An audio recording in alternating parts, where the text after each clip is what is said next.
Hello दोस्तों, गणित के मैराथन क्लास में आपका स्वागत है। सेवन्थ पेपर गणित में कौन से यूनिट में क्या क्या पढ़ना है, कौन से टॉपिक्स आपके लिए इम्पोर्टेंट हैं, उनको कम समय में सरल तरीके से विश्लेषण करते हुए आपके लिए ये क्लास डिज़ाइन करी गई है, जिसमें बहुत कम समय में आप अपना पूरा गणित का पेपर रिवाइज कर पाएंगे। रिवाइज करने का मतलब ये है दोस्तों कि सिर्फ इंपॉर्टेंट टॉपिक्स की हमने बात करी है, जो कि आप इजी वे में समझें और इस क्लास को पूरा देखेंगे तो गणित का जो डर है आपके बीच में, जो गणित का डर बना हुआ है कि अब गणित के पेपर में क्या करना है, किस तरह के प्रश्न आएंगे, उन सबको लेकर के हम बात करने वाले हैं। सभी इंपॉर्टेंट टॉपिक्स को कम से कम समय में कवर करने वाले हैं, तो वीडियो को पूरा देखना है। आपकी परीक्षा में इस क्लास से जरूर मदद मिलेगी, तो वीडियो को पूरा देखना है, लाइक जरूर करना है, अपने दोस्तों के साथ में भी शेयर करना है, और चैनल पर पहली बार विजिट कर रहे हैं तो सब्सक्राइब जरूर करें आपके एग्जाम्स की तैयारी के लिए। सबसे पहली बात दोस्तों, आपको ये ध्यान रखना है कि गणित आपका पेपर 60 नंबर का है और मिनिमम आपको पासिंग मार्क्स 24 नंबर चाहिए।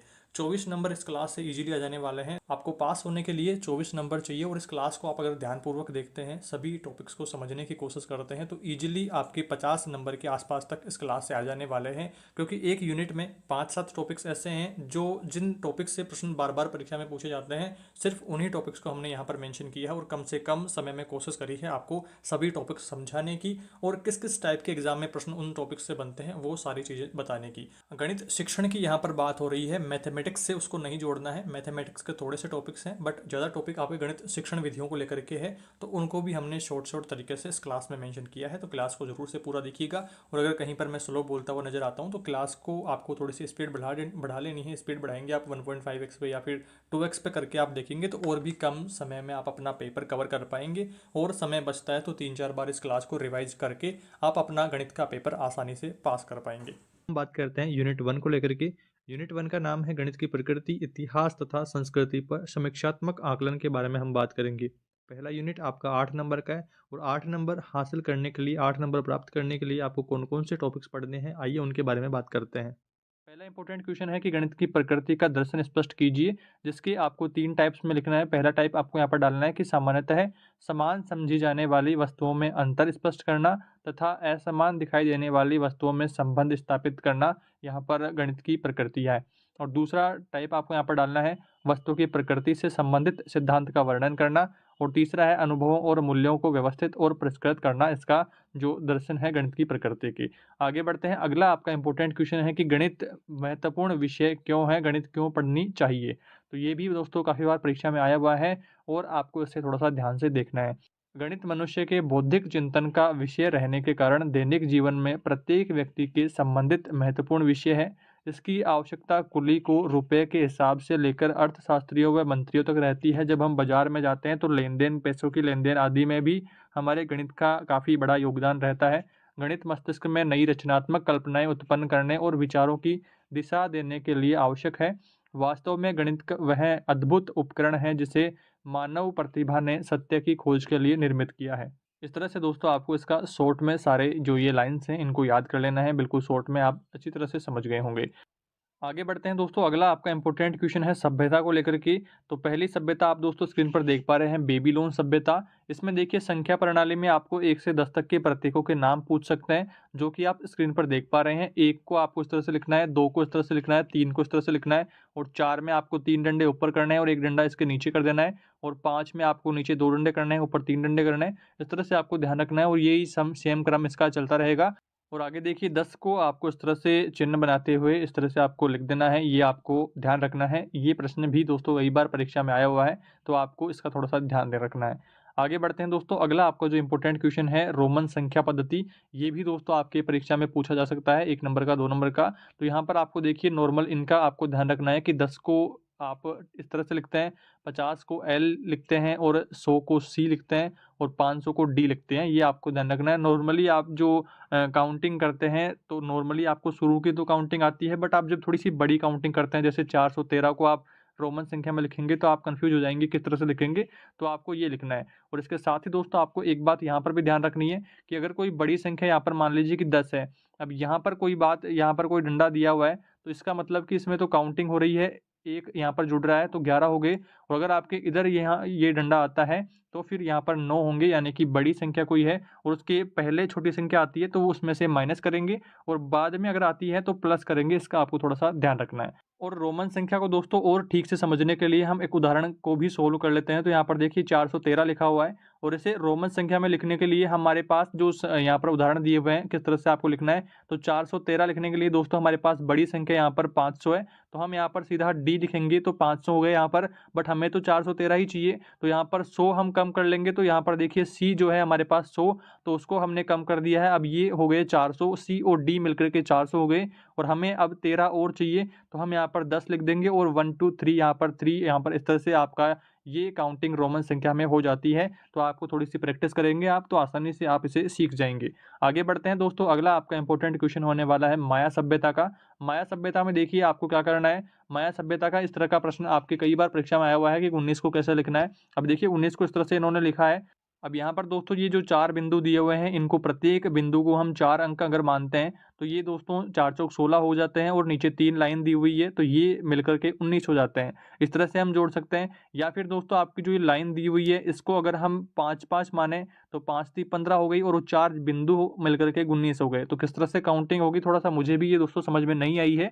आप इस बारे में और ज़्यादा जानकारी लेने के लिए प्रॉपर इसकी जो क्लासेज हैं आप यूट्यूब पर सर्च करेंगे, आपको काफ़ी मिल जाएंगी। बट इनका जो क्वेश्चन है दोस्तों कम चांसेस है आने का, बट थोड़ा सा आपको ये 19 वाला पिछली बार आया हुआ है तो आपको थोड़ा सा इसका ध्यान रखना है। और इसी के साथ में दोस्तों माया सभ्यता में जीरो को टीठा लिखा जाता है, ये भी आपको ध्यान रखना है। जीरो को इस तरह से लिखा जाता है, बीच में लाइन भी जीरो में डाली जाती है, ये भी आपको ध्यान रखना है। परीक्षा में 1 नंबर का प्रश्न आपको पूछ सकता है या फिर ऑप्शनल देकर भी पूछ सकता है। आगे बढ़ते हैं, अगला आपका इंपॉर्टेंट क्वेश्चन है कि कंप्यूटर किस पद्धति पर कार्य करता है, इसके प्रतीक भी आपको लिखना है। तो कंप्यूटर जो है बाइनरी पद्धति पर, द्विआधारी पद्धति पर कार्य करता है, जहां पर 0 और 1 इसके 2 प्रतीक रहते हैं। अगला आपका इंपॉर्टेंट क्वेश्चन है त्रिआधारी एवं चतुराधारी पद्धति के प्रतीक बताइए। तो त्रिआधारी पद्धति अगर है तो 0 1 2 इसके प्रतीक हो जाते हैं और अगर चतुराधारी पद्धति है तो फिर 0 1 2 3 इसके प्रतीक हो जाते हैं। तो इस तरह से आपको ध्यान रखना है।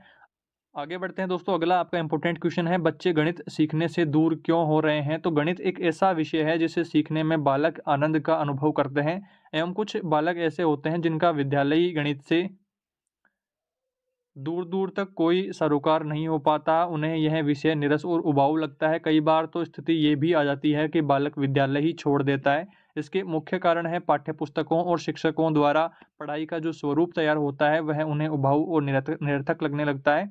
उनके जीवन में अनुभवों के लिए कोई जगह नहीं होती है और विद्यालय छोड़ देते हैं। आज भी कक्षा में अध्यापन के दौरान बालक के अनुभवों का इतना उपयोग नहीं किया जाता है, मात्र किताबी ज्ञान को बच्चों को स्थानांतरित किया जाता रहा है। बच्चों में भी मौखिक गणना करने की क्षमता का पर्याप्त विकास नहीं हो पाता है, वह मौखिक गणित के अनुसार नहीं हो रही है या रोजमर्रा में काम आने वाले उन तरीकों के अनुरूप नहीं हो रही है, जिस कारण बच्चे गणित सीखने से दूर हो रहे हैं। इस यूनिट में आपको संख्या पद्धतियों के बारे में ध्यान रखना है और जो सभ्यताएं हैं उनके बारे में, किस तरह से उनमें अंकों का जो गणना की जाती थी उनके बारे में ध्यान रखना है और कुछ जो इंपॉर्टेंट टॉपिक्स मैंने बताए हैं उनको ध्यान रखना है जिनसे आप 8 नंबर तक हासिल कर पाएंगे। और अब हम बात करते हैं इसके बाद में यूनिट सेकंड के बारे में। दूसरे यूनिट का नाम है गणित सीखना सिखाना, शिक्षण सिद्धांत तथा शिक्षण विधियों के बारे में हम बात करेंगे। यूनिट आपका 12 नंबर का है और थोड़ा बड़ा यूनिट है, यहाँ से बड़े निबंधात्मक प्रश्न भी आएंगे और शिक्षण विधियों को लेकर के मेनली प्रश्न आते हैं यहाँ पर। तो उनको हमने शॉर्ट कंपैरिजन करते हुए कम से कम समय में यूनिट को कवर करने की कोशिश करी है। आइए इसके बारे में डिस्कशन करते हैं और एक एक बिंदु को समझते हुए याद करने की कोशिश भी करते हैं। देखिए दोस्तों, इस यूनिट का पहला इंपॉर्टेंट टॉपिक है आपकी खेल विधि का। खेल विधि का जो विचार है दोस्तों सबसे पहले सर्वप्रथम हेनरी कोल्डवेल कुक ने दिया है, जो कि दोस्तों इंग्लैंड के गणित के शिक्षक रहे हैं। इनका दोस्तों कथन इस बारे में रहा है कि खेल एकमात्र ऐसा कार्य है जिसको बालक पूरे मन से करता है। तो ये कथन भी आपको ध्यान रखना है, 1 नंबर का पूछ सकता है। आगे देखिए दोस्तों, अगर आपको इसकी परिभाषा पूछे तो आपको खेल विधि की परिभाषा में लिखना है कि बालक को खेल ही खेल में अनेक गणितीय तथ्यों, अंकों आदि का ज्ञान देना खेल विधि कहलाता है। और इसके साथ में ही दोस्तों बालक को गणित पढ़ाने हेतु खेल विधि से सरल, रोचक व बोधगम्य बनाना, यह इसका कार्य रहता है। परिभाषा में आपको लिखना है। और उदाहरण के तौर पर आप लूडो, पासे इस तरह से आप लिख सकते हैं, जिससे देखिए आप जब पासे से काउंटिंग वगैरह बच्चों को सिखाएंगे तो बच्चे काफ़ी जल्दी उसको सीख पाएंगे। आगे बढ़ते हैं दोस्तों, खेल विधि के गुण और दोषों की बात कर लेते हैं। तो सबसे पहले हम बात करेंगे गुणों की। तो पहला गुण है, यह एक मनोवैज्ञानिक विधि है। इससे सर्वांगीण विकास होता है। करके सीखना यानी कि लर्निंग बाय डूइंग। अगर आपको कोई भी जो काम आप कर रहे हैं उसको करते-करते आप जब सीखेंगे तो वो एक तरह से परमानेंट आपके मस्तिष्क में वो बातें सारी याद रहेंगी। आगे देखिए चौथा पॉइंट है, इसमें गणित का व्यवहारिक ज्ञान दिया जाता है। अगला पॉइंट है पाँचवाँ, सामूहिक भावना, प्रेम, सहानुभूति, उदारता का विकास इसमें होता है। अगला पॉइंट है, गणित शिक्षण को निरस्ता से सरलता की ओर अग्रसर करती है। देखिए जब भी हम कोई भी काम करते हैं, अगर हमें बोरिंग फील हो रही है, उबाऊ थोड़ा-सा लग रहा है, तो अगर हम खेल विधि के माध्यम से पढ़ते हैं तो थोड़ा-सा इंटरेस्टिंग वो हमारा जो काम है वो हो जाता है। तो इस तरह से आपको थोड़ा-सा ध्यान में इसे रखना है। अगला पॉइंट है, शिक्षण को रोचक और आनंदमय बनाने का काम करता है, अगर हम खेल विधि से कुछ भी सीखते हैं। आगे देखिए दोस्तों, इसके दोषों की बात कर लेते हैं। पहला इसका दोष है कि बालक थकावट का अनुभव कर सकता है, क्योंकि देखिए खेल विधि से समझाएँगे तो बालक को थोड़ा-सा लर्निंग बाय डूइंग उसमें काम करना पड़ेगा, और साथ ही साथ दोस्तों थोड़ी-सी लंबी प्रोसेस चलेगी। अगर खेल से सिखाएँगे तो टाइम भी उसमें ज़्यादा लगने वाला है, तो थोड़ी-सी थकावट की अनुभव बच्चे को हो सकता है।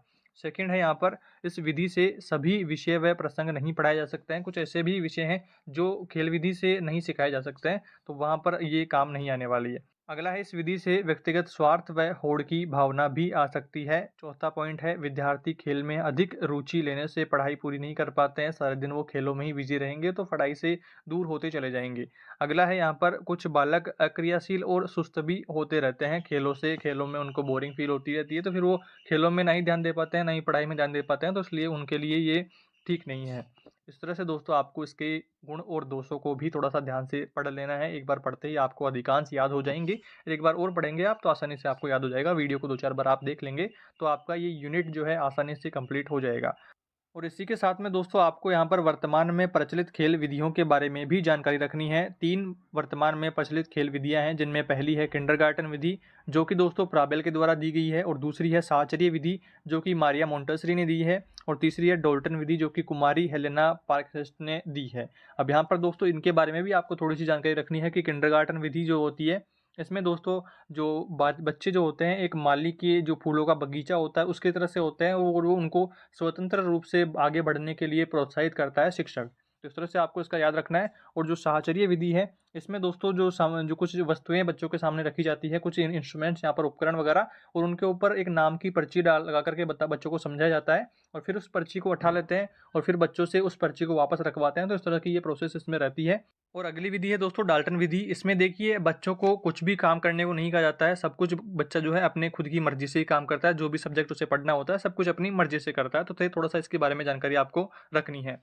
आगे बढ़ते हैं दोस्तों, अगला आपका इंपॉर्टेंट टॉपिक है आगमन और निगमन विधि का। सबसे पहले हम बात करेंगे आगमन विधि की परिभाषा से। 1 नंबर का प्रश्न आपको पूछ सकता है। तो जब शिक्षण कार्य के समय शिक्षक व शिक्षार्थी समान रूप से कार्य करते हुए सीखने सिखाने का प्रयास करते हैं तो वह अपने आप में आगमन विधि होती है। और इसमें देखिए उदाहरण से नियम की ओर आगे बढ़ते हैं। सबसे पहले आपको उदाहरण समझाए जाते हैं और उसके बाद में नियम समझाया जाता है, तो ये थोड़ा सा आपको ध्यान रखना है। सेकंड है निगमन विधि की परिभाषा। तो इसमें देखिए इस विधि में होने वाला व्यवहार आगमन विधि से ठीक विपरीत होता है। यहाँ नियम से उदाहरण की ओर आगे बढ़ते हैं, यानी कि सबसे पहले आपको नियम समझाया जाएगा और उसके बाद में उस नियम से रिलेटेड आपको उदाहरण समझाई जाएंगी। और यह देखिए शिक्षक केंद्रित होती है, और ये शिक्षक और बालक दोनों के केंद्रित होती है आगमन विधि। और निगमन विधि सिर्फ शिक्षक केंद्रित रहती है। यहाँ पर शिक्षक को ज़्यादा, यहाँ पर जो केंद्रित जो शिक्षक रहता है, शिक्षक को ही ज़्यादा यहाँ पर काम करना पड़ता है।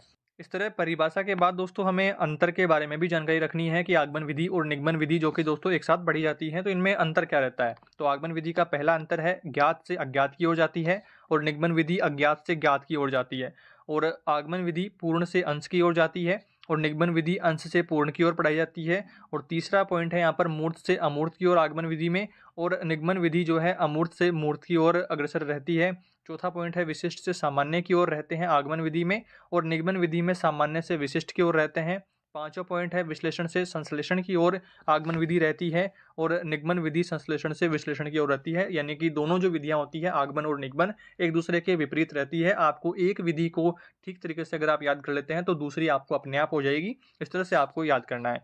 दोनों में अंतर के बाद दोस्तों आगे बढ़ते हैं, गुण और दोष की बात करेंगे। तो सबसे पहले हम बात करते हैं आगमन विधि के गुण और दोष के बारे में। तो आगमन विधि के गुण देखिए, यह एक मनोवैज्ञानिक विधि है। इसमें क्रियाशीलता बनी रहती है, यानी कि शिक्षक और शिक्षार्थी दोनों इसमें प्रॉपर काम करते हैं समान रूप से, तो क्रियाशीलता इसमें ठीक तरीके से बनी रहती है। और तीसरा है इसमें ज्ञान स्थायी रहता है, क्योंकि शिक्षक जो है बच्चों से भी उसमें काम करवाता है, बच्चों से भी उदाहरण हल करवाता है। तो ये थोड़ी सी लंबी प्रोसेस चलती है, तो बच्चों के ज्ञान स्थायी रहता है, बच्चों को ठीक तरीके से सारी कॉन्सेप्ट समझ में आ जाती है। चौथा पॉइंट है तर्क चिंतन, इसका विकास होता है। बच्चे भी थोड़ा-सा अपना दिमाग लगा करके क्वेश्चन को सोल्व करने की प्रैक्टिस वहाँ पर करते रहते हैं।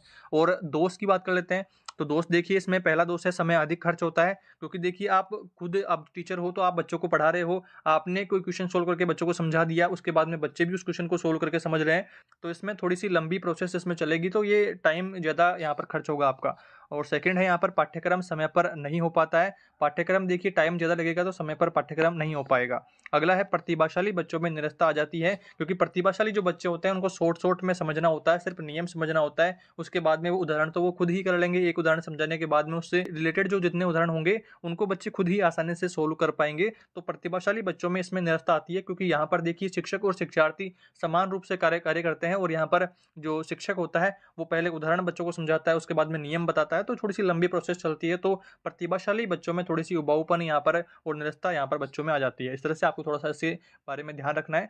आगे बढ़ते हैं, निगमन विधि के गुण और दोष जान लेते हैं। सबसे पहले गुणों की बात करते हैं, तो पहला गुण है पाठ्यक्रम समय पर पूरा हो जाता है। तो निगमन विधि में देखिए आपने भी जाना है कि पहले नियम समझाया जाता है, उसके बाद में उदाहरण की ओर बढ़ते हैं। तो अगर आपको नियम ठीक तरीके से समझ में आ जाता है तो उदाहरण आप खुद भी सोल्व कर पाओगे। तो टीचर क्या करता है कि सबसे पहले नियम बच्चों को समझा देता है, उसके बाद में एक दो उदाहरण करके समझा देता है, तो बाकी जो उदाहरण हैं वो बच्चे अपने आप एग्जाम्पल सारे सोल्व कर लेते हैं। तो इस तरह से कम समय में पाठ्यक्रम पूरा हो जाता है। और अगला देखिए, प्रतिभाशाली बच्चों के लिए यह विशेष रुचिकर रहता है, क्योंकि प्रतिभाशाली बच्चों को शॉर्ट में सिर्फ नियम समझना होता है, और उसके बाद में उदाहरण तो वो खुद भी कर लेते हैं। पूरी प्रैक्टिस अगर नियम की ठीक तरीके से हो जाती है तो उदाहरण आसानी से वो सोल्व कर पाते हैं। अगले देखिए, परिणाम शीघ्र मिलता है। यहाँ पर नियम अगर बच्चों को समझ में आ जाता है तो फिर उदाहरण तो बच्चे खुद भी हल सोल्व कर लेंगे, तो यहाँ पर परिणाम इनको शीघ्र मिल जाते हैं। और दूसरी ओर देखिए, आगमन जो विधि होती है, यहाँ पर सबसे पहले उदाहरण समझा जाता है, फिर उसके बाद में अगर उदाहरण समझ में नहीं आता है तब भी दिक्कत है, और फिर नियम बाद में समझाया जाता है तो फिर नियम भी समझ में नहीं आता है तो फिर भी दिक्कत है। तो दोनों में इस कॉन्सेप्ट ठीक तरीके से नहीं बैठ पाती है। कुछ ऐसे जो विषय रहते हैं, कुछ ऐसे जो टॉपिक्स रहते हैं उनमें आगमन विधि काम नहीं करती है, तो वहां पर निगमन विधि से काम चलाया जाता है। अब इसके दोष के बारे में बात कर लेता हूँ। पहला इसका दोष है अमनोवैज्ञानिक विधि है। दूसरा है प्रारंभिक कक्षाओं के लिए कम उपयोगी है, क्योंकि प्रारंभिक जो कक्षाएं होती है उनमें बच्चों को सबसे पहले एग्जाम्पल्स समझने होते हैं कि क्वेश्चन किस टाइप से सोल्व होगा, और उसके बाद में बच्चों को आसान जो सारी कॉन्सेप्ट क्लियर करवाते हुए बाद में नियम समझाया जाता है कि इस नियम से ये क्वेश्चन सोल्व हुए हैं। अगला है ज्ञान अस्थायी यहाँ पर रहता है, क्योंकि नियम जब आप बच्चों को समझा देते हो तो यहाँ पर देखिए काफी सारे बच्चे ऐसे होते हैं जिनको नियम समझ में नहीं आ पाता है, तो फिर वो बाद की जो प्रोसेस रहती है उदाहरण सोल्व करने की, तो उसमें भी बच्चे ठीक तरीके से नहीं समझ पाते हैं। तो इसका जो ज्ञान है वो अस्थायी रहता है या कम समय के लिए रहता है। और इसमें देखिए, जो नियम अगर बच्चों को समझ में नहीं आएगा तो फिर उसमें रटने का दोष पाया जाएगा, बच्चे उसको रट रट कर याद करना शुरू कर देंगे। तो इस तरह से इसके दोष आपको थोड़े से ध्यान में रखने हैं। आगे बढ़ते हैं दोस्तों, अगला आपका इंपॉर्टेंट टॉपिक है विश्लेषण एवं संश्लेषण विधि, और इसमें हम विश्लेषण विधि पहले डिस्कस करेंगे। तो यहाँ पर देखिए, किसी समस्या को छोटे छोटे टुकड़ों के रूप में प्रस्तुत करना अथवा उस वस्तु या समस्या का विच्छेदन करना विश्लेषण विधि कहलाता है। विश्लेषण विधि में देखिए, कोई भी आप मैथ का क्वेश्चन सोल्व कर पा रहे हैं तो उसमें हम अगर टुकड़ों में क्वेश्चन को सोल्व करेंगे तो आपकी जो कॉन्सेप्ट है वो क्लियर होएगी, और आप उस क्वेश्चन को ठीक तरीके से समझ पाएंगे। आपका जो क्वेश्चन को सोल्व करने के प्रति जो आपका ज्ञान है वो स्थायी यहाँ पर रहेगा। तो इस तरह से आपको इसको समझना है। गणित के प्रश्नों की जो जटिल समस्या है उसका सरलीकरण इसमें किया जाता है। इसमें बालक अन्वेक्षक के रूप में कार्य करता है। इसमें अज्ञात से ज्ञात की ओर तथा निष्कर्ष से अनुमान की ओर आगे बढ़ते हैं। आगे बढ़ते हैं दोस्तों, अब बात कर लेते हैं इसके गुणों और दोष के बारे में। तो सबसे पहले देखिए, गुणों की बात करते हैं तो पहला गुण है रटने की प्रवृत्ति जागृत नहीं होती है। अगर आपके सामने कोई भी समस्या है, उसको अगर आप कॉन्सेप्ट क्लियर करते हुए टुकड़ों में अगर आप सोल्व करते हो तो आपका जो ज्ञान स्थायी रहेगा और आप उस सारी कॉन्सेप्ट को क्लियर कर पाओगे, आसानी से सीख पाओगे। तो यहाँ पर रटने की जरूरत वहाँ पर नहीं पड़ेगी। अगला है नवीन समस्याओं के बारे में इसमें सोचा जाता है। और अगला है बौद्धिक विकास इसमें रहता है, सारी कॉन्सेप्ट आपकी क्लियर होती है, ज्ञान स्थायी यहाँ पर रहता है। और अगला है बालक को क्यों किया गया, ये यहाँ पर अगला स्टेप इसका ये क्यों रहा है। तो सारी अगर आप टुकड़ों में सीखोगे तो आपको क्यों किया गया है, इसका अगला स्टेप ये क्यों रहा है, तो सारी कॉन्सेप्ट क्लियर होगी, तो आप ठीक तरीके से सारी समस्याओं को सोल्व कर पाओगे और उसका ज्ञान आपकी स्थायी रहेगा। इस तरह से आपको इसके गुण ध्यान में रखने हैं। अब बात कर लेते हैं इसके दोषों के बारे में। पहला दोष है समस्या के समाधान में अधिक समय लगता है। कोई भी समस्या आपके सामने है, उसे आप टुकड़ों में सोल्व करते हो तो थोड़ी सी लंबी प्रोसेस चलेगी, तो आपको अधिक समय इसमें लगने वाला है। और छोटी कक्षाओं के लिए ये उपयोगी रहती है, क्योंकि छोटे बच्चों का ज़्यादा दिमाग काम उसमें नहीं करता है, ज़्यादा एक्टिव नहीं रहते हैं, तो फिर वो कॉन्सेप्ट अगर उनकी क्लियर नहीं हो पाती है तो फिर वो सीख नहीं पाते हैं। तो इसलिए बच्चों को यहाँ पर कॉन्सेप्ट क्लियर करते हुए सिखाया जाता है। तो विश्लेषण विधि बच्चों के लिए उपयोगी रहती है, ये आपको ध्यान रखना है। आगे देखिए, अगला इसमें प्रत्येक समस्या का समाधान इसके अंतर्गत संभव नहीं है, उसके लिए हमें संश्लेषण विधि की सहायता लेनी पड़ती है। आगे बढ़ते हैं, हम संश्लेषण विधि के बारे में जानते हैं। संश्लेषण विधि की परिभाषा में देखिए आपको लिखना है, खंडित समस्या को पुनः एकीकृत करके सम्मुख रखना। यहाँ पर वस्तु जिनको कि छोटे छोटे टुकड़ों में, छोटे छोटे भागों में विभाजित किया कर दिया गया हो, उन भागों को पुनः मिलाकर के अपने पूर्ण रूप में वापस परिवर्तित करते हैं। इसमें ज्ञात से अज्ञात की ओर और अनुमान के आधार पर निष्कर्ष तक पहुँचते हैं। इसके गुण और दोष की बात कर लेते हैं। तो इसमें देखिए पहला गुण है, बालकों को सहज रूप से समझ आ जाती है। इसके द्वारा समस्या का हल छोटे क्रम और सरल यहाँ पर रहते हैं। और दोष की बात कर लेते हैं, तो हर समस्या का समाधान इससे संभव नहीं है। क्यों और कैसे किया गया का ज्ञान बालकों को नहीं हो पाता है, क्योंकि यहाँ पर देखिए सीधा आपको क्वेश्चन सोल्व करके समझा दिया जाएगा।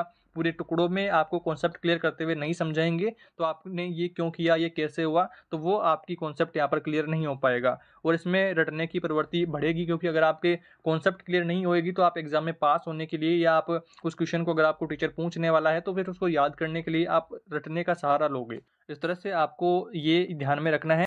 आगे बढ़ते हैं दोस्तों, अगला आपका इसमें इंपॉर्टेंट टॉपिक है आरएमई का परिचय व सिद्धांत। आरएमई की फुल फॉर्म है realistic approach to mathematics education, यानी कि गणित शिक्षण की जो यथार्थवादी दृष्टिकोण है उसके बारे में यहाँ पर बात करी गई है। तो उसके बारे में आपको इस विधि के बारे में लिखना है कि यह गणित अधिगम की विधि है जिसे नीदरलैंड के प्रूडेंथल संस्थान ने विकसित किया। इसमें गणित के दो विचार यहाँ पर रखे गए हैं। पहला विचार है गणित को वास्तविकता से अवश्य जोड़ा जाए, और दूसरा विचार है गणित एक क्रिया हो। इस तरह से आपको ध्यान रखना है। आगे बढ़ते हैं, इसमें आपको और थोड़ा सा ऐड करते हुए यहाँ पर लिखना है कि आरएमई विधि में वास्तविक जीवन की परिस्थितियों या एक प्रासंगिक समस्या को लेकर बच्चों को गणित के अधिगम की शुरुआत करते हैं। इसमें देखिए कुछ पॉइंट्स भी आपको ध्यान रखने हैं। पहला पॉइंट है प्रासंगिक परिस्थितियां व समस्या का उपयोग अधिगम में करते हैं। दूसरा है मॉडल का उपयोग करना यहाँ पर सिखाया जाता है। तीसरा है बालक द्वारा स्वयं के ज्ञान की रचना की जाती है। और चौथा पॉइंट है यह बाल केंद्रित अधिगम प्रक्रिया रहती है। इस तरह से दोस्तों आपको इस टॉपिक को क्लियर करना है। आगे बढ़ते हैं, अगला आपका इसमें इंपॉर्टेंट टॉपिक है प्रोग्रामिंग मॉडल या फिर सीखना।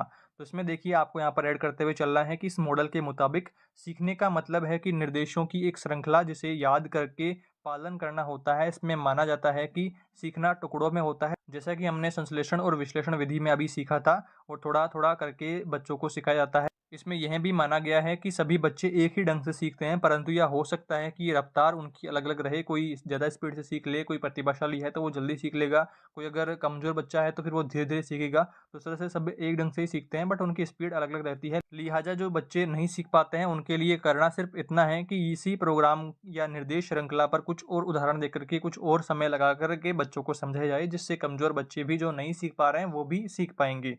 आगे देखिए सीखने के इस नज़रिए को प्रोग्रामिंग मॉडल या फिर सीखना कहते हैं।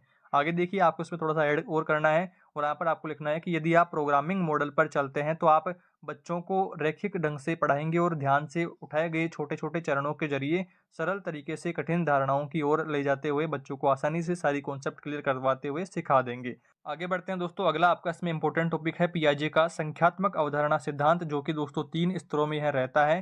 पहला है ऑर्डिनेशन, यानी कि क्रमिकता इसमें रहती है। कोई भी आप काम कर रहे हैं तो अगर आप क्रम से करते रहेंगे तो आप उसको अच्छी तरह से और सिस्टमेटिक तरीके से आप करेंगे तो वह काम अच्छा हो जाएगा। और आगे देखिए कोऑर्डिनेशन, यानी कि सहसंबंध, यानी कि संख्या के अनुरूप वस्तुओं को गिनते हैं। यानी कि संख्या के अनुरूप, यानी कि मैंने आपको कहा 5 वस्तुएं तो आप गिन करके कंफर्म करोगे कि 5 है। कोई 10 वस्तुएं हैं तो 10 को कंफर्म करोगे गिन करके। तो वो यहाँ पर सारी कॉन्सेप्ट रहती है। अगला है कंजर्वेशन, यानी कि संरक्षण। इसमें बालक वस्तुओं को अलग अलग समूहों में वस्तुओं की संख्या गिनना सीखते हैं। इस तरह से आपको पियाजे का संख्यात्मक अवधारणा सिद्धांत को ध्यान में रखना है। आगे बढ़ते हैं, इस यूनिट का अगला आपका अंतिम टॉपिक है कि शिक्षण अधिगम योजना बनाने के तरीके क्या क्या हैं। तो सबसे पहले आप वार्षिक पाठ योजना बना सकते हो, इकाई योजना बना सकते हो, या फिर दैनिक पाठ योजना बना सकते हो। और इनके बारे में ज़्यादा जानकारी आपको पहले से ही है, क्योंकि आपने इंटर्नशिप डायरिया कंप्लीट करी हुई है, तो आपको पता है कि पाठ योजना किस तरह से बनाई जाती है। तो अगर आपको डिटेल में पूछे कि वार्षिक योजना कैसे बनानी है तो डिटेल में बताओ, या फिर इकाई योजना कैसे बनानी है तो डिटेल में बताओ, या फिर आपको दैनिक पाठ योजना के बारे में पूछ ले डिटेल में, तो फिर आपको सारी कॉन्सेप्ट पता है कि आपको किस तरह से कोई टॉपिक एक सेलेक्ट करना है, उसके बारे में लिखना है। उसके आपको जो बच्चों को काम करवाना है, प्रैक्टिकल करके बच्चों से क्वेश्चन पूछते हुए पूरा लेसन तैयार करवाना है, और उसी के साथ में आपको प्रस्तावना प्रश्न भी रखने हैं। उसके बाद में आपको गृह कार्य बच्चों को देना है लेसन कंप्लीट होने के बाद। तो इस तरह से लेसन प्लान का आपको सब कुछ फॉर्मेट पता है। तो अगर आपको विस्तार से इस बारे में पूछता है तो आप उसका डेफिनेटली आंसर दे पाओगे। यहाँ पर आकर के यूनिट हमारा ये कंप्लीट होता है, और कुछ महत्वपूर्ण टॉपिक्स हमने इसके जो इंपॉर्टेंट थे वो हमने डिस्कस कर लिए हैं। और इसके बाद में हम बात करते हैं यूनिट 3 के बारे में। यूनिट 3 दोस्तों बड़ा यूनिट है, अकेला यूनिट 25 नंबर का है। इस अकेले यूनिट को आप क्लियर कर लेते हो तो पेपर आपका इसी यूनिट से पास हो जाएगा। सारे टॉपिक्स इसमें आसान हैं, आपके आंकड़ों को लेकर के बात करी गई है, एलसीएम, एचसीएफ उनके बारे में बात करी गई है, और जो ब्याज वगैरह की कुछ टॉपिक्स हैं उनके बारे में बात करी गई है। मैथमेटिक्स जो है आपकी 5 क्लास की, 8th क्लास की, उनमें जो क्वेश्चन आते हैं वैसे ही क्वेश्चन है, बट आपको एक बार उस जो टॉपिक्स हैं उनको अच्छी तरीके से क्लियर करने की कोशिश करनी है। और एक एक टॉपिक पर कुछ कुछ क्वेश्चन मैंने यहाँ पर मेंशन करे हुए हैं। कोण को लेकर यहाँ पर प्रश्न है, कोण को लेकर के कंप्लीट टॉपिक है, कोण क्या होता है उस बारे में प्रश्न है, कौन कौन सा कोण है, न्यून कोण, समकोण, उन सब के बारे में है। चित्र बना करके प्रश्न आ सकता है, और चित्र बने हुए में पूछ सकता है कि कौन सा कोण है बताइए, या फिर कितने डिग्री का कोण बन रहा होगा। इस तरह का कुछ क्वेश्चन यहाँ पर आ सकते हैं। कैसे कैसे टाइप के क्वेश्चन बनेंगे, उनमें से कुछ इंपॉर्टेंट जो है उनको हमने इस यूनिट में मेंशन किया है। आइए इनके बारे में डिस्कशन करते हैं। इस यूनिट का पहला इंपॉर्टेंट टॉपिक आपके बनता है आंकड़ों का प्रबंधन। आंकड़ों के प्रबंधन की दोस्तों अगर आपको परिभाषा पूछी जाती है तो आपको लिखना है आंकड़ों को एकत्रित करना आंकड़ों का प्रबंधन कहलाता है। और आंकड़े दो प्रकार के होते हैं, प्राथमिक और द्वितीयक। यहाँ पर आपको अगर प्राथमिक के बारे में पूछता है तो प्राथमिक उपयोगकर्ता स्वयं एकत्रित करता है, और द्वितीयक आंकड़े होते हैं उनको प्रयोगकर्ता अन्य स्रोतों से एकत्रित करता है। ये आपको ध्यान रखना है।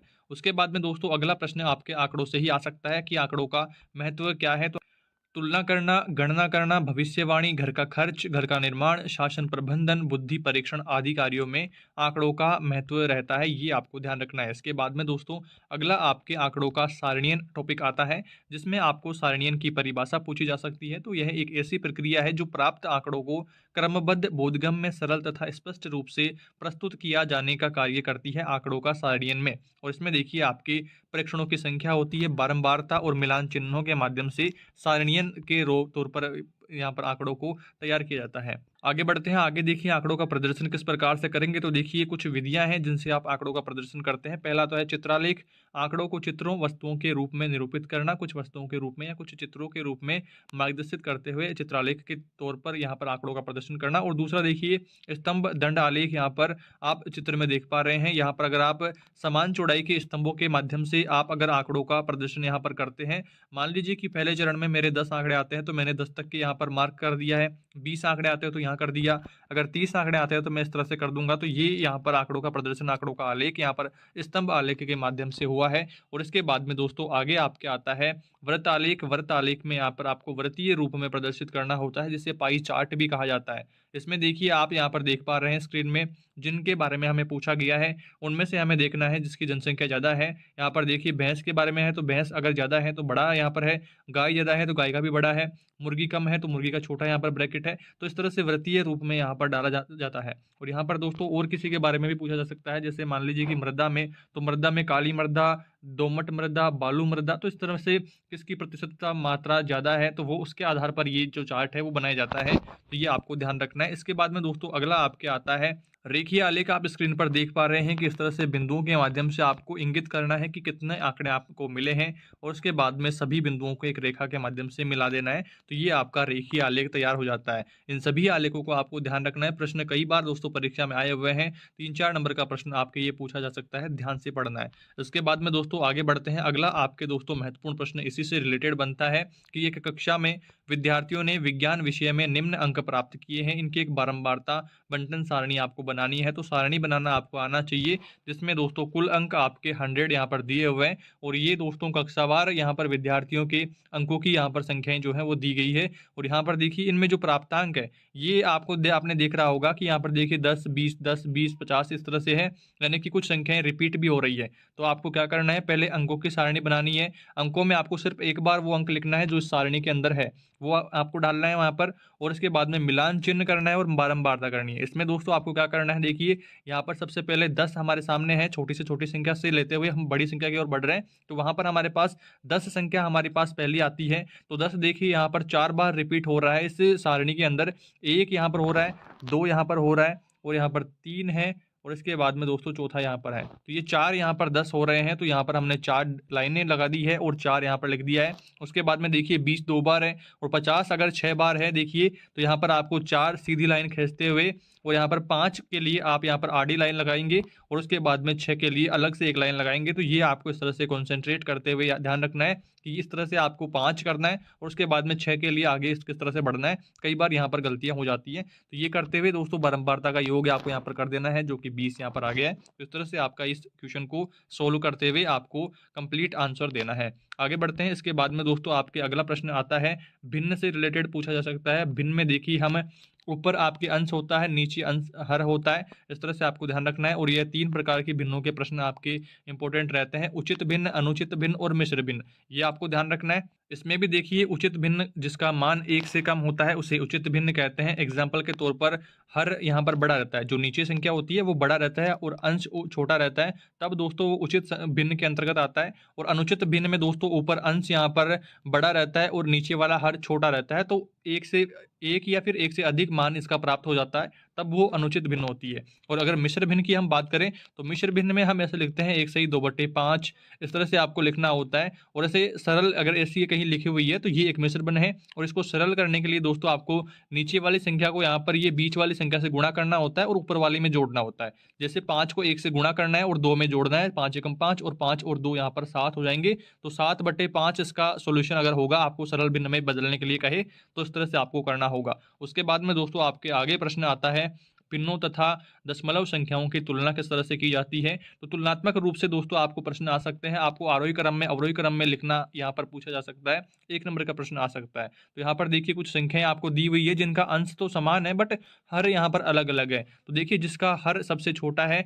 वो दोस्तों सबसे बड़ी यहाँ पर रहेगी, और जिसका दोस्तों हर सबसे बड़ा है वो यहाँ पर सबसे छोटी रहेगी। यहाँ पर देखिए इसका सबसे बड़ा यहाँ पर है हर, और अंश छोटा है तो ये सबसे छोटी संख्या है। और यहाँ पर 15/7 के यहाँ पर हर छोटा है और अंश यहाँ पर बड़ा है, तो ये सबसे बड़ी संख्या है। तो इस तरह से आपको ये भी ध्यान रखना है। उसके बाद में दोस्तों आपको भिन्नों का जोड़ना, घटाना, गुणा करना और भाग करना आना चाहिए। लघुत्तम लेते हुए आप जब सॉल्यूशन करते हैं तो आपको देखिए यहाँ पर एग्जाम्पल दिख रहे हैं, यहाँ पर एग्जाम्पल के तौर पर आप ठीक से समझ पाएंगे। 3/5 प्लस 2/3 प्लस 1/4 को आपको जोड़ना है, सीधे से आपको लघुत्तम लेना है और इनको जोड़ देना है। इसके बाद में अगर आपके ये प्रश्न ऑप्शनल आता है, 4 ऑप्शन अगर आपको दिए हुए रहते हैं, उनमें अगर चारों ऑप्शन मिश्र भिन्न दिए हुए हैं, तब दोस्तों आपको या तो आप इसको मिश्र भिन्न में बदल लें, या फिर दोस्तों मिश्र भिन्न में अगर आप नहीं बदल पाते हैं, थोड़ी सी प्रॉब्लम आपको आती है कैलकुलेशन करने में, तो आपको जो 4 ऑप्शन दिए हुए रहते हैं पर प्रश्न में, तो उनको आप सरल भिन्न में बदलते हुए मैच कर लें कि कौन सा क्या होगा। अगर आपको कैलकुलेशन में थोड़ी सी भी मिसप्रिंट रहती है, थोड़ी सी भी गलती आपके रहती है एक भी बिंदु की, तो दोस्तों आपका फिर क्वेश्चन गलत हो जाता है। तो एक बार आपको कैलकुलेशन दोबारा क्वेश्चन की चेक करते हुए अपना आंसर देना है, जिससे आपके देखिए परीक्षा में एक एक नंबर कीमती है, तो आपको एक प्रश्न को 2 बार देखते हुए ठीक से करना है। और अगर आपके पास बाद में लास्ट में टाइम रहता है तो एक बार से और से रिवीजन उसका कर लेना है कि कहीं कोई गलती तो नहीं हो गई है। तो ये आपको ध्यान रखना है। उसके बाद में दोस्तों आपके अगला प्रश्न आता है, यहाँ पर देखिए सबसे पहले तो हमने जोड़ वाला देख लिया है। अगर आपको जोड़ और बाकी दोनों पूछ ले तो उसमें भी आपको इस तरह से सिंपली आपको जोड़ देना है, नीचे से लघुत्तम लेते हुए। लघुत्तम लेना आप सभी को आता ही होगा, 10th में 9th में इनमें हमने बहुत पढ़ा है। उसके बाद में आगे बढ़ते हैं। अगला आपके देखिए इसी तरह से मिश्र भिन्न को लेकर प्रश्न पूछा जा सकता है। तो मिश्र भिन्न में देखिए प्रश्न दिया हुआ है 2540 सही 1/5 प्लस 2540 सही 2/5 प्लस 2540 सही 3/5 प्लस 2540 सही 4/5। इसको आपको जोड़ना है। और इसमें देखिए आपने अभी देखा है कि मिश्र भिन्न यहाँ पर आपके देखिए 2540 सही 1/5 लिखा हुआ है। इसको दोस्तों हम यहाँ पर 2540 प्लस 1/5 लिख सकते हैं। इनका अगर आप लघुत्तम लेते हैं तो आपके सामने यही संख्या आ जाएगी 2540 सही 1/5। तो इसको आप ऐसे लिख सकते हैं। सेम इसी तरह से दोस्तों हमने सबको लिख दिया है, एक प्लस यहाँ पर निकाल दिया है। तो 2540 हमारे पास 4 बार है, तो इसको 4 से गुणा कर देंगे और बाकी जो 1/5 और 2/5 और 3/5 और 4/5 जो है उनको जोड़ करके यहाँ पर लिख दिया है। और कैलकुलेशन करने के बाद हमारे पास क्वेश्चन का आंसर आ चुका है। इस तरह से दोस्तों आपको इसका सोल्यूशन करना है। आगे बढ़ते हैं। अगला आपके दोस्तों प्रश्न है, वेरी इंपॉर्टेंट टॉपिक आपकी है, सरल टॉपिक है बट दोस्तों कई बार प्रश्न यहाँ से गलत हो जाता है। सिंपल प्रोसेस के होते हुए भी कुछ गलतियां ऐसी होती हैं जिनसे हमारा प्रश्न जो है आसान होते हुए भी गलत हो जाता है। तो आपको इसको थोड़ा सा ध्यान से देखना है। हर बार दोस्तों लगभग आ ही जाता है, इस बार भी पूरे चांसेस है आने की, एक बार आपको जरूर से देखना है। उसके में देखिए आपको सबसे पहले एलसीएम की परिभाषा ध्यान में रखनी है। वह छोटी से छोटी संख्या जिसमें दी गई संख्याओं का पूरा पूरा भाग जाए। और उसके बाद में एचसीएफ वह बड़ी से बड़ी संख्या जिसका दी गई संख्याओं में पूरा पूरा भाग जाए। बड़ी से बड़ी संख्या कौन सी में काम आएगी और छोटी से छोटी किस में काम आएगी, ये आपको ध्यान रखना है। उसके बाद में दोस्तों प्रश्न आप उदाहरण एक देख लीजिए। इसका उदाहरण में देखिए आपको करना है 25, 36, 40, 60 और 100 का आपको एलसीएम और एचसीएफ ज्ञात करना है। सबसे पहले आपको देखिए कई बार क्या करते हैं हम पूरा एक साथ यहाँ पर गुणनखंड करते हुए करते हैं, बट उसमें गलतियां होने के चांसेस रहते हैं। तो आपको क्या करना है, सभी के अलग अलग यहाँ पर गुणनखंड निकालते हुए आपको इस तरह से सारणी की तरह तैयार कर लेना है इनको। और फिर दोस्तों आपको क्या करना है, देखिए एलसीएम ज्ञात करने के लिए जो इनमें सबसे ज्यादा बार आया है उसको आपको देखना है। देखिए सारणी में आप किस तरह से देखेंगे, तो यहाँ पर देखिए 2 और 3 और 5 है, हमारे पास 3 संख्याएं पूरी सारणी में है। और तीनों के गुणनखंड में देखिए आपके पास जिस भी लाइन में दोस्तों उस संख्या की ज्यादा मात्रा है, जिस किस लाइन में ज्यादा है, तो यहाँ पर देखिए 3, यहाँ पर 2 है, और सब में 2 2 बार 2 है। तो यहाँ पर आपको 2 की पावर 3 करनी है। और अगर आप 3 की तरफ देखते हैं तो 3 सिर्फ यहाँ पर दूसरी लाइन में 2 बार है, और सभी में एक एक बार है। तो यहाँ पर आपको 3 की पावर 2 करनी है। उसके बाद में अगर आप 5 की तरफ देखते हैं तो 5 दोस्तों लास्ट वाली लाइन में 2 बार है और बाकी सभी में एक बार है। तो यहाँ पर 5 की पावर 2 लगानी है, मतलब कि सबकी हाईएस्ट पावर आपको लगानी होती है।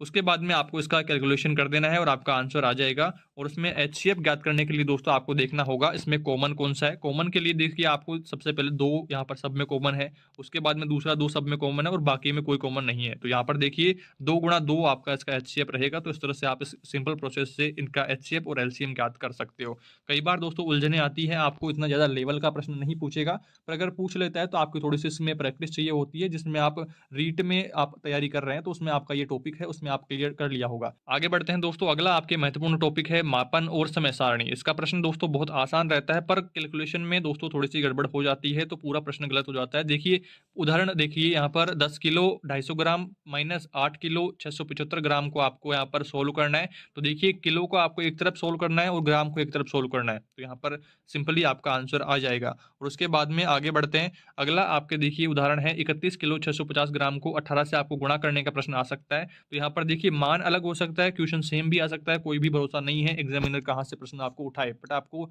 सारे जो टाइप्स मैं बता रहा हूँ उनको एक बार जरूर से कंटेस्ट करके जाना है, इन्हीं में से आपके प्रश्न आने वाला है। आगे देखिए आपको इसको सोल्व करने के लिए आपको ग्राम वाला अलग यहाँ पर सोल्व करना है और किलो वाला अलग करना है। तो देखिए 11,700 ग्राम आ गए हैं और 558 किलो आए हैं। तो इसमें देखिए आपके 11,700 किलो है, तो इसमें से किलो निकाल लेंगे तो 11 किलो यहाँ से आ जाएगा और 700 ग्राम यहाँ पर बचेगा। तो 11 को इसमें जोड़ेंगे तो 569 किलो और 700 ग्राम यहाँ पर रहेंगे। पर कई बार दोस्तों यहाँ पे कैलकुलेशन में गलतियां हो जाती है कि ग्राम में किलो, ग्राम को किलो में कैसे बदलेंगे, किलो को ग्राम में कैसे बदलेंगे। तो ये आपको ध्यान में रखना है। तो ठीक आराम से आप सोच समझ करके कैलकुलेशन करते हैं तो आपका प्रश्न 100% यहाँ पर सही होता है। उसके बाद में दोस्तों आगे बढ़ते हैं, अगला आपका महत्वपूर्ण प्रश्न है, एक आयताकार बाग की लंबाई 15 सेंटीमीटर व चौड़ाई 10 सेंटीमीटर है, तो आयताकार बाग का क्षेत्रफल ज्ञात करो। तो इसमें देखिए आपको बाग का क्षेत्रफल का फॉर्मूला आयताकार है, तो आयत का क्षेत्रफल का फॉर्मूला लगाना है लंबाई गुणा चौड़ाई, और आपको लंबाई दे रखी है चौड़ाई दे रखी है, गुणा कर देना है तो 150 सेंटीमीटर इसका आपका आंसर आ जाएगा। आयत वर्ग वृत्त इनसे संबंधित आपको प्रश्न कई बार प्रश्न में आए हुए हैं, साथ ही साथ दोस्तों त्रिभुज भी आपको ध्यान रखना है। उसके बाद में दोस्तों आगे बढ़ते हैं, अगला आपके महत्वपूर्ण प्रश्न आ सकता है कि कमरे की लंबाई 6.5 मीटर है, चौड़ाई 3.5 मीटर है और ऊंचाई 3 मीटर है। दीवारों का क्षेत्रफल के प्रश्न दोस्तों कई बार रिपीट हुए हैं। तो यहाँ पर देखिए चारों दीवारों का क्षेत्रफल ज्ञात करने का फॉर्मूला है 2 गुणा ऊंचाई लंबाई प्लस चौड़ाई, आपको ध्यान रखना है। उसमें देखिए आपको सारे जो मान है वो तीनों मान दिए हुए हैं, लंबाई चौड़ाई और ऊंचाई तीनों दिया हुआ है। कैलकुलेशन करेंगे 60 वर्ग मीटर, यहाँ पर आपका आंसर इस तरह से आ जाएगा और आपका क्वेश्चन जो है सही हो जाएगा। उसके बाद में आगे बढ़ते हैं दोस्तों, अगला आपके क्वेश्चन है, एक बस उदयपुर में 4:30 पर रवाना होती है और 11 बजे रतलाम पहुंचती है। बस द्वारा उदयपुर से रतलाम तक की यात्रा करने में कितना समय लगा है, तो वो समय आपको ज्ञात करना है। इसके लिए दोस्तों आपको सबसे पहले यात्रा समाप्ति का समय ऊपर रखना है, यात्रा प्रारंभ का समय नीचे रखना है, घटाना है। और घटाने में देखिए आपको मिनट से मिनट घटाना है, घंटे से घंटा घटाना है। और यहाँ पर देखिए आप एक बात नोटिस कर पा रहे हैं कि ऊपर मिनट में 00 है और नीचे 30 है, तो यहाँ पर घटेगा नहीं। तो यहाँ पर घंटे से एक इधर लेंगे तो देखिए 1 घंटा को इधर मिनट में लेंगे तो वो 60 मिनट यहाँ पर होगा। तो यहाँ पर देखिए 1 घंटा इधर लेंगे तो यहाँ पर 0 की जगह 60 हो जाएगा, तो यहाँ पर 30 माइनस में बचेगा। नॉर्मली दोस्तों माइनस करते समय हम 1 इधर लेते हैं तो 1 ही यहाँ पर होता है और यहाँ पर 9 हो जाता है। तो इस तरह से आपको ध्यान रखना है कि घंटे में मिनट इधर बदलेंगे तो वहां पर 60 होगा, तो ये आपको ध्यान रखना है, तब आपका प्रश्न दोस्तों सही हो जाएगा। तो यहाँ पर देखिए कैलकुलेशन आप स्क्रीन पर देख पा रहे हैं, वीडियो को पॉज करके आप सारी कैलकुलेशन समझ लेना, 6 घंटे 30 मिनट आपका इसमें आंसर आ जाएगा। आगे बढ़ते हैं, अगला आपका प्रश्न दोस्तों घड़ी से संबंधित आ सकता है। एक घड़ी 2:55 का समय बता रही है, घड़ी के घंटे व मिनट की सुई के मध्य कोण ज्ञात कीजिए। तो देखिए इस प्रश्न को सोल्व करने से पहले सबसे पहले आपको घड़ी की जानकारी होनी चाहिए कि 2 कहाँ बजते हैं, 55 मिनट कहाँ पर होती है, 30 मिनट कहाँ पर होगी, पूरा जो घंटा है वो पूरा कहाँ पर होगा, 60 मिनट कहाँ पर होते हैं, तो वो सब जानकारी आपको होनी चाहिए, तभी आपका इसमें थोड़ा सा ठीक अंदाजा आप लगा पाएंगे कि कितना कोण बनेगा। तो यहाँ पर देखिए 2 इधर बजते हैं घड़ी में, अगर आप ऐसे घड़ी देखते हैं तो 2 इधर बजेंगे, और यहाँ पर दोस्तों 55 मिनट होती है, और यहाँ पर दोस्तों 60 मिनट आपके हो जाएगी। तो इस तरह से आपको घड़ी की जानकारी भी रखनी है जिससे आपका प्रश्न सही हो, और यहाँ पर आपको कोण के बारे में भी जानकारी होनी चाहिए कि इतना कोण रहेगा तो फिर कितना होगा। इस तरह से आपके प्रश्न कोई भी गलत नहीं होंगे अगर आप ठीक तरीके से सारी रणनीति तैयार करते हैं। उसके बाद में दोस्तों अगला महत्वपूर्ण टॉपिक आपके बचता है कोण का। कोण में देखिए सबसे पहले परिभाषा देखते हैं। तो यदि किसी बिंदु से 2 किरणें निकले तो एक प्रकार से बनने वाली आकृति कोण कहलाती है। जैसे यहाँ पर चित्र में देख पा रहे हैं, 0 यहाँ पर एक बिंदु दिया गया है O, और यहाँ पर इसके बाद में A की तरफ बढ़ रही है एक रेखा, और एक किरण यहाँ पर B की तरफ बढ़ रही है। 2 किरणें यहाँ पर बढ़ रही है एक बिंदु से, और ये दोस्तों एक 60 डिग्री के कोण का निर्माण कर रही है। तो इस तरह से कोण की परिभाषा आपको देनी है। उसके बाद में दोस्तों कुछ महत्वपूर्ण कोणों को भी आपको ध्यान में रखना है। जैसे कि पहला है न्यून कोण। न्यून कोण की परिभाषा देखिए, जो कोण 90 डिग्री से कम होता है उसे न्यून कोण कहते हैं। उदाहरण के तौर पर आप देख सकते हैं 30 डिग्री, 45 डिग्री, 60 डिग्री इत्यादि यहाँ पर न्यून कोण के उदाहरण हैं। और अधिक कोण देखिए 90 डिग्री से अधिक के कोण को अधिक कोण कहते हैं। 100 डिग्री, 120 डिग्री, 130 डिग्री इत्यादि यहाँ पर आपको ध्यान रखना है। उसके बाद में दोस्तों समकोण, 90 डिग्री का कोण समकोण होता है। और उसके बाद में अगला है आपके सरल कोण या ऋजु कोण आप इसे कह सकते हैं। ऋजु कोण 180 डिग्री का कोण को ऋजु कोण कहते हैं। उसके बाद में वृहद कोण 180 डिग्री से अधिक होता है, और 360 डिग्री से कम के कोण को वृहद कोण कहते हैं। 190 डिग्री, 200 डिग्री, 340 डिग्री इत्यादि इसके उदाहरण हैं। आगे बढ़ते हैं। इसके बाद में अगला आपके कोण बचता है संपूरक कोण। संपूरक कोण में देखिए 2 कोणों का योग अगर सरल कोण के बराबर होता है तो वो संपूरक कोण होता है। चित्र में आप यहाँ पर देख पा रहे हैं, एक सरल रेखा पर दोस्तों एक रेखा खींचते हुए यहाँ पर 2 कोणों में डिवाइडेड हो रही है। तो 130 डिग्री और 50 डिग्री में ये डिवाइडेड है, और दोनों को जोड़ने पर 180 डिग्री हो रहा है। तो ये सरल कोण के बराबर यहाँ पर संपूरक कोण यहाँ पर हो जाएगा। और उसके बाद में अगला यहाँ पर होता है पूरक कोण, और 2 कोणों का योग अगर समकोण के बराबर होता है तो वो पूरक कोण होता है। जैसे 30 डिग्री और 60 डिग्री मिलकर के 90 डिग्री हो जाएंगे, तो ये पूरक कोण यहाँ पर रहेंगे। तो इस तरह से आपको उदाहरण के देखते हुए ध्यान से समझना है। उसके बाद में दोस्तों अगला आपके कोण बचता है आसन कोण। आसन कोण में देखिए एक ही तल में यदि कोण इस प्रकार से बने कि उसका शीर्ष एक ही हो तथा जो उभयनिष्ठ भुजा के दोनों ओर बनते हों, तो चित्र में आप देख लीजिए यहाँ पर इस तरह का कोण अगर आपके दिखता है तो वो आसन कोण में आएगा। और उसके बाद में दोस्तों अगला आपके कोण बचता है संपूरक कोण। और संपूरक कोण का चित्र आप देख लीजिए, आमने सामने जो कोण होते हैं यहाँ पर वो दोस्तों सेम टू सेम यहाँ पर रहेंगे। जब 2 रेखाएं एक दूसरे को काटें तो प्रतिच्छेद बिंदु पर आमने सामने वाले कोण सम्मुख कोण होते हैं, तथा ये आमने सामने बनने वाले कोण आपस में बराबर होते हैं। कोण आप देख लीजिए यहाँ पर चित्र में, इस तरह का कोण अगर आपको दिखता है तो वो आमने सामने बराबर रहेंगे। इसके बाद दोस्तों अंतिम टॉपिक आपके इस यूनिट में बचता है सरल ब्याज का। सरल ब्याज का फॉर्मूला आपको पता होना चाहिए, मूलधन गुणा दर गुणा समय बटे 100। ये फॉर्मूला आपको याद रखना है। और उसके बाद में उदाहरण देख लीजिए, 200 रुपये का 9% की दर से 2 वर्ष का आपको सरल ब्याज ज्ञात करना है। मूलधन आपको 200 रुपये दिया हुआ है, दर आपको 9% दी हुई है, समय आपके 2 वर्ष है, और आपको सरल ब्याज ज्ञात करना है। छोटी सी कैलकुलेशन है, और उसके बाद में आप अपना आंसर प्राप्त कर लेंगे। यहाँ पर आपने देखा कि भिन्नों को लेकर के प्रश्न थे, आपके प्रश्न थे कुछ टाइमिंग को लेकर के, और महत्वपूर्ण जो प्रश्न थे उनको लेकर के हमने इस वीडियो में कंप्लीट डिस्कशन किया है। हर एक बिंदु को समझने की पूरी कोशिश करी है। आई होप आपने ठीक तरीके से सारे बिंदुओं को समझ लिया है। और इसके बाद में अब हम बात करते हैं अगला यूनिट नंबर 4 के बारे में बात करेंगे, गणित शिक्षण सबके लिए। 5 नंबर का यूनिट है, और बहुत कम समय में इस यूनिट को कवर कर लेंगे, क्योंकि थोड़ा सा थ्योरेटिकल जो टॉपिक्स हैं इसमें आपको थोड़ा सा लैंग्वेज के बारे में लिखना पड़ेगा कि गणित सबके लिए से क्या तात्पर्य है, गणित जो पठन है उनके बारे में कुछ महत्वपूर्ण टॉपिक्स हैं। आइए उनके बारे में डिस्कशन करते हैं और एक एक बिंदु को समझने की कोशिश करते हैं। ये गणित शिक्षण सबके लिए से तात्पर्य है कि पाठ्यपुस्तकों का निर्माण इस तरह से किया जाना चाहिए कि वे सभी बच्चों के लिए होना चाहिए। मतलब कि मंदबुद्धि जो बच्चे हैं उन्हें भी, उनके भी काम आए, और जो प्रतिभाशाली बच्चे हैं उनके भी काम आए। इसमें सभी बच्चों को जोड़ने और सक्रिय बनाने का कार्य किया जाता है। प्रतिभाशाली बच्चों को भी उनके स्तर के अनुरूप पाठ्यक्रम होना चाहिए, तथा कमजोर बच्चों को भी उन्हीं के स्तरानुसार पाठ्य सामग्री उपलब्ध करवाई जानी चाहिए। तो वो गणित शिक्षण सबके लिए वहां पर रहेगा। इस तरह से आपको इसका आंसर देना है। आगे बढ़ते हैं। अगला आपके महत्वपूर्ण प्रश्न है, गणित शिक्षण की भूमिका एवं महत्व का उल्लेख कीजिए। तो इसमें देखिए आपको करना है, वैदिक काल में अध्यापक केंद्रित शिक्षा थी। यह स्थान बौद्धकाल, ब्रिटिश काल तक चलता रहा। और उसके बाद में वर्तमान में जब से शिक्षा मनोविज्ञान ने अपना प्रभुत्व जमाया है, तब से शिक्षा जो है बाल केंद्रित होने लगी है। और उसके बाद में वर्तमान में बाल केंद्रित शिक्षा व्यवस्था होने पर भी अध्यापक का स्थान कम नहीं हुआ है। अध्यापक यहाँ पर सर्वोपरि रहता है, और शिक्षक का स्थान प्रारंभ से आज तक उच्च स्तरीय रहा है। शिक्षक को विद्यार्थियों की आवश्यकताओं, रुचियों, प्रकृतियों, क्षमताओं के बारे में पूर्ण जानकारी होनी चाहिए। तो इतना दोस्तों आपको गणित शिक्षक की भूमिका और महत्व के बारे में जानकारी रखनी है। आगे बढ़ते हैं। अगला आपके महत्वपूर्ण प्रश्न होने वाला है, सामाजिक आर्थिक रूप से वंचित वर्ग को गणित शिक्षण में किन किन समस्याओं का सामना करना पड़ता है। इस क्वेश्चन को दोस्तों आपके निबंधात्मक भी पूछा जा सकता है। तो आपको देखिए कुछ पॉइंट्स के माध्यम से समझाना है। पहला तो देखिए आर्थिक समस्या, यानी कि अगर गरीब परिवार से अगर बच्चा जन्म लेता है तो वह अच्छी संस्थानों में, अच्छी कोचिंग्स में इनमें नहीं पढ़ पाता। तो इसका एक उदाहरण भी आप लिख सकते हैं यहाँ पर। ऐसा माना जाता है कि गणित शिक्षण में अतिरिक्त शिक्षण की आवश्यकता होती है, तो कमजोर वर्ग इसमें पिछड़ जाते हैं।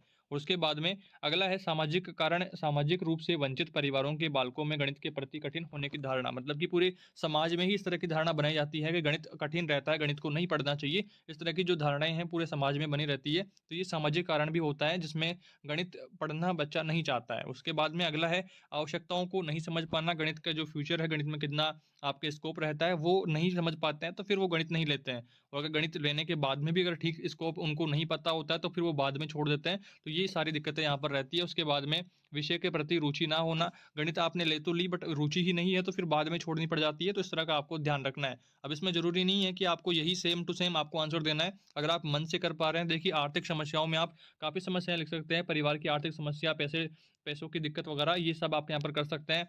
सामाजिक कारणों में और भी कारण आप यहाँ पर जोड़ सकते हैं। तो अगर निबंधात्मक पूछा जाता है तो आप थोड़ा सा डिटेल में यहाँ पर लिखने की कोशिश करना, अपने मन से आप आंसर देने की कोशिश करना। थोड़े से इन पॉइंट्स को ध्यान में रखते हुए आप आसानी से अपना क्वेश्चन सोल्व कर पाएंगे। आगे बढ़ते हैं दोस्तों।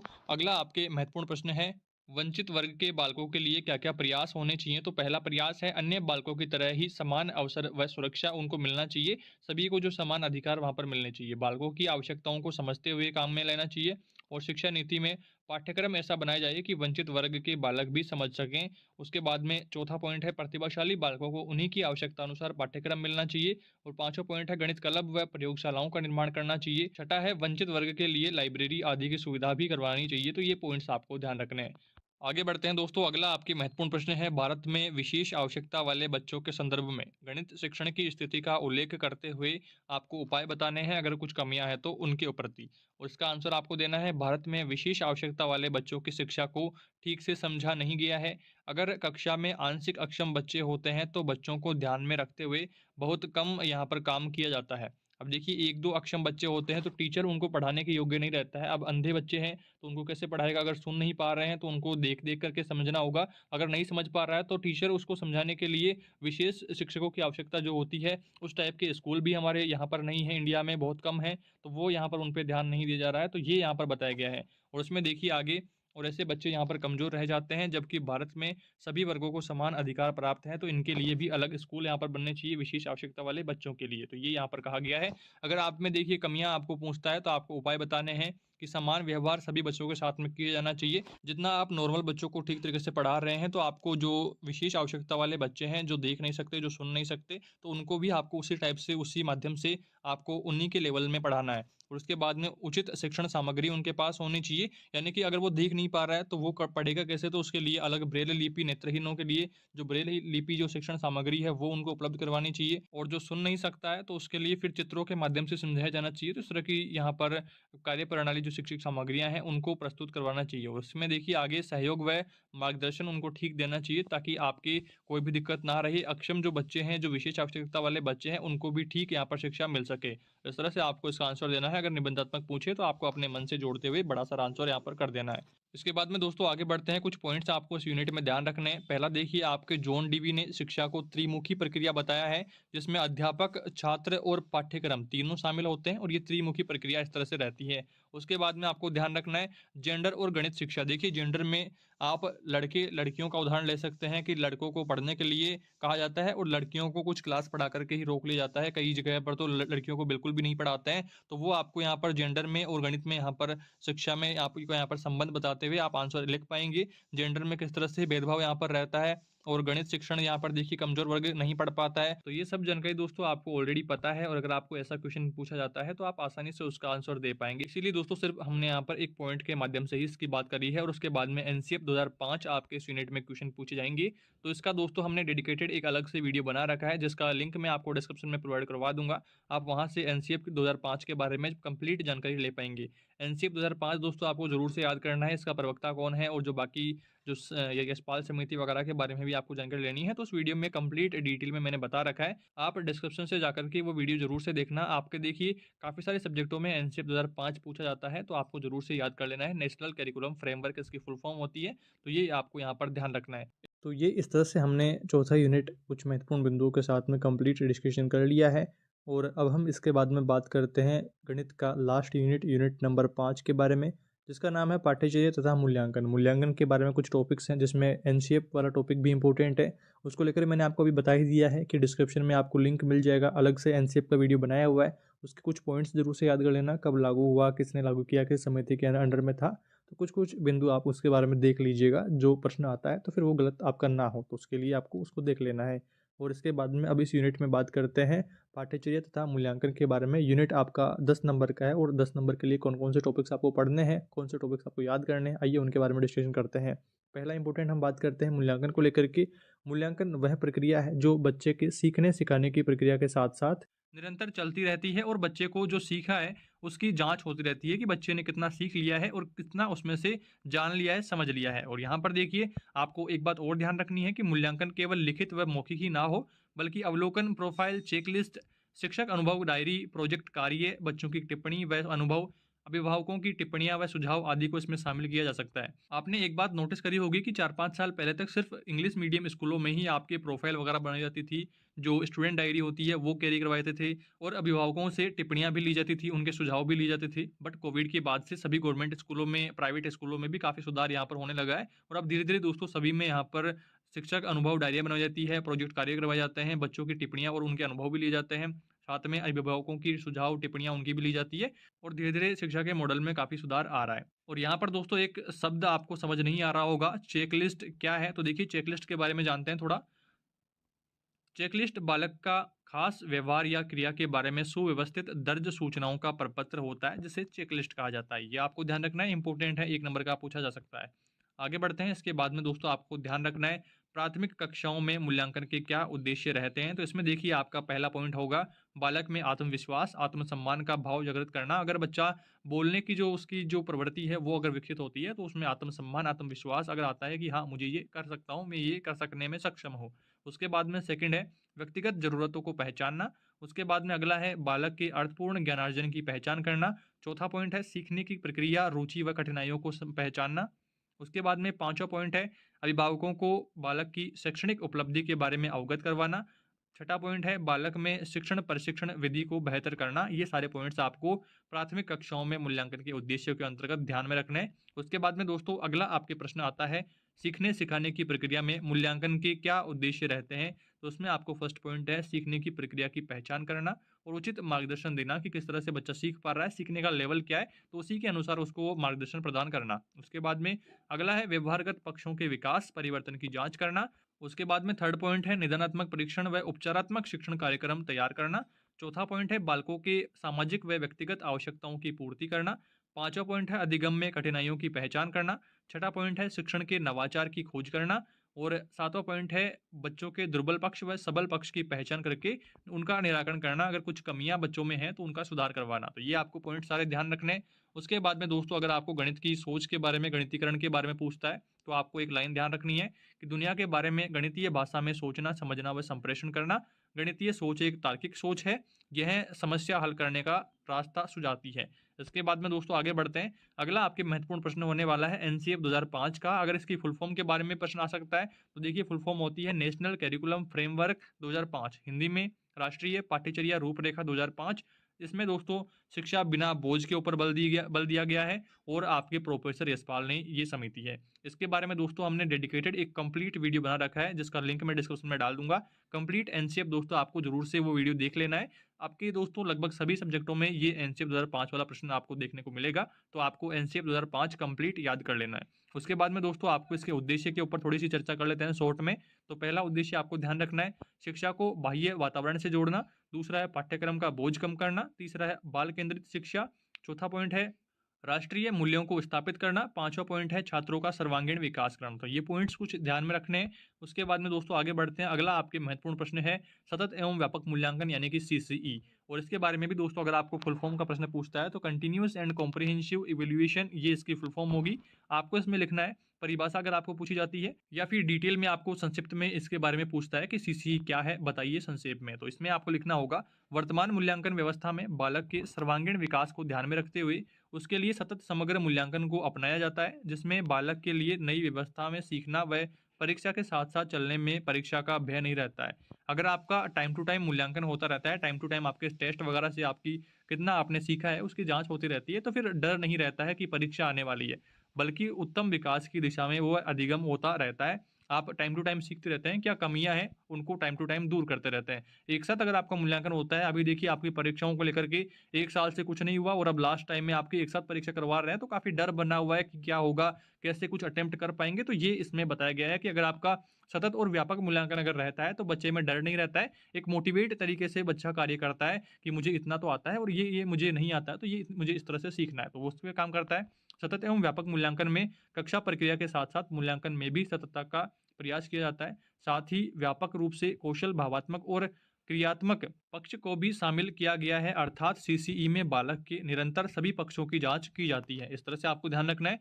उसके बाद में दोस्तों कुछ पॉइंट्स के बारे में भी आपको ध्यान में रखना है, जिसके बारे में सीसीई के अंतर्गत बात करी गई है। तो पहला है चेकलिस्ट, जिसके बारे में हमने पहले ही बात कर ली है। चेकलिस्ट वो होता है ऐसा प्रपत्र जिसमें बालक की विशेष क्रियाओं के बारे में सुव्यवस्थित जानकारी लिखी होती है, तो वो चेकलिस्ट होता है। उसके बाद में आपके ग्रेडिंग सिस्टम होता है। मूल्यांकन के लिए अंकों का ना दे करके एबीसीडी इस तरह से ग्रेड आपको दे दी जाए। उसके बाद में एनेक्डोटल रिपोर्ट, वर्तमान व्यवहार व पूर्व व्यवहार की जानकारी जिसमें होती है, तो एनेक्डोटल रिपोर्ट के बारे में आपको ध्यान रखना है। पोर्टफोलियो, निश्चित समयावधि में विद्यार्थी द्वारा किए गए कार्यों का संग्रह जो उसमें होता है, वो पोर्टफोलियो होता है। तो ये कुछ पॉइंट्स आपको ध्यान में रखने हैं। और इसके बाद में दोस्तों आपको सीसीई के बारे में निम्न बातों को भी ध्यान में रखना है। देखिए, पहली बात है कि बालक कितना जानता है तथा उसे क्या सिखाना है, इसके ऊपर बल दिया गया है। और उसके बाद में मूल्यांकन की 2 स्थितियों के बारे में बात करा गया है। व्यक्तिगत कार्यक्षेत्र यानी कि एक-एक बच्चे का मूल्यांकन करा जाए, और या फिर सामूहिक कार्यक्षेत्र यानी कि सामूहिक क्षेत्र में सबका एक साथ मूल्यांकन कर दिया जाए टेस्ट के माध्यम से या फिर एग्ज़ाम के माध्यम से। उसके बाद में थर्ड पॉइंट है बच्चे की प्रगति का मूल्यांकन किया जाए।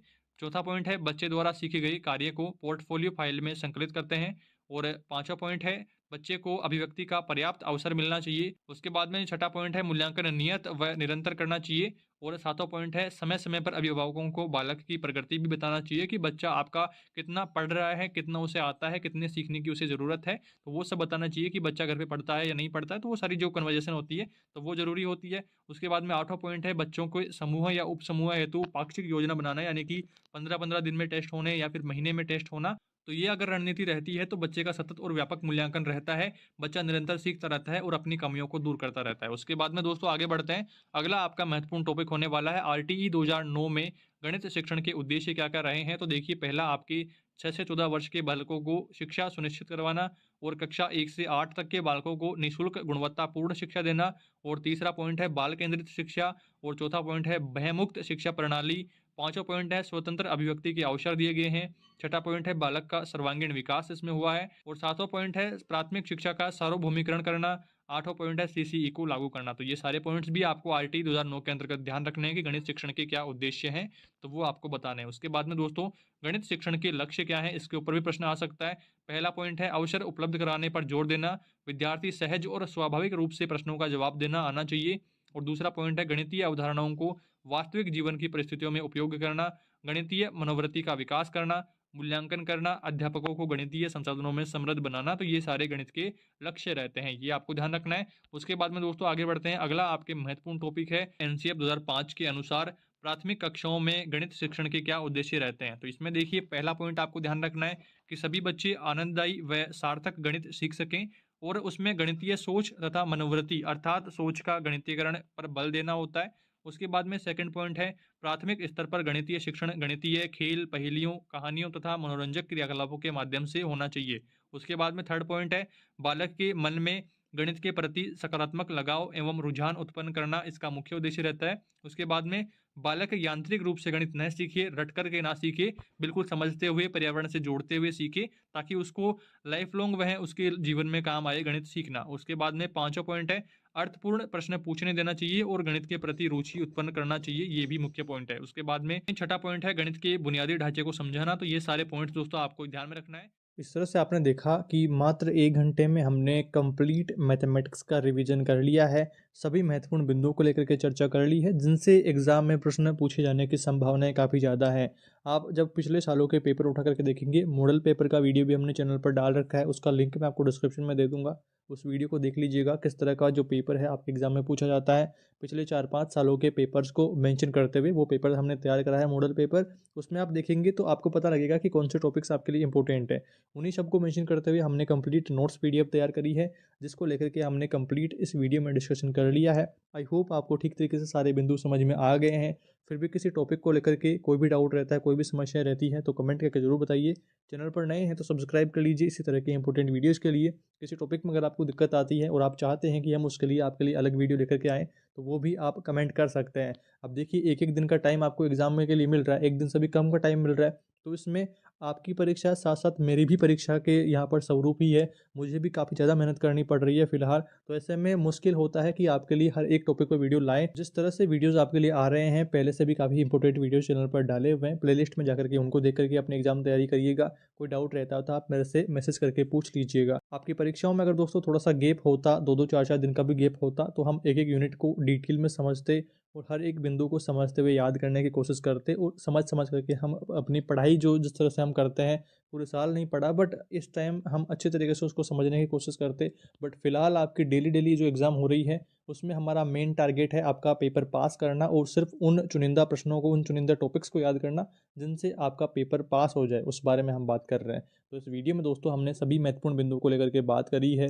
कंप्लीट सिलेबस ही आप इसे मान सकते हैं। सारे इंपॉर्टेंट टॉपिक्स मैंने मेंशन करे हैं, जो आपके एग्ज़ाम के लिए इम्पोर्टेंट है। लगभग 80% कोर्स मैंने कवर कर दिया है। 80% कोर्स आपके 1 घंटे में हमने कवर कर लिया है, सभी महत्वपूर्ण बिंदुओं के साथ में, बिल्कुल शॉर्ट में, जितना आपको याद रखने की आवश्यकता है। और इसके अगर मान लो डिटेल में कोई बड़ा प्रश्न आता है, उसमें आप बिंदु अपने मन से भी जोड़ करके लिख पाओगे, बट मेन टॉपिक्स आपको याद रख लेने हैं। आई होप आपने ठीक तरीके से सारे बिंदुओं को समझ लिया है। कोई डाउट रहता है, कोई भी समस्या रहती है तो कमेंट करिएगा। चैनल पर नए हैं तो इसी तरह के इंपॉर्टेंट वीडियोज़ के लिए चैनल को सब्सक्राइब भी कर लीजिएगा। और इस वीडियो से आपकी पढ़ाई में थोड़ी भी मदद हो रही है, तो वीडियो को लाइक करना, अपने दोस्तों तक भी शेयर करना। Thank you for watching this video.